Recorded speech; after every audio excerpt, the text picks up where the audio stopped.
Hello friends, ఈరోజు మనం సహనానికి ఓర్పుకు ఉన్న తేడా తెలుసుకుందాం. చాలామంది అవి రెండు ఒకటే అనుకుంటారు, కానీ నేను I will tell you the difference between patience and endurance.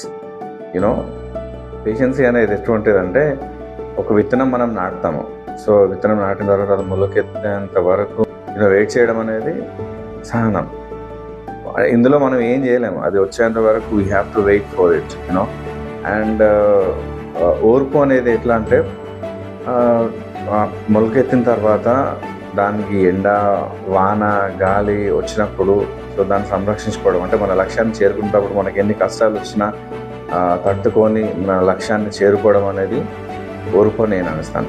ఇంకా క్లుప్తంగా చెప్పాలంటే, వేచి చూడడం అనేది సహనం, భరించడం అనేది ఓర్పు. Thank you.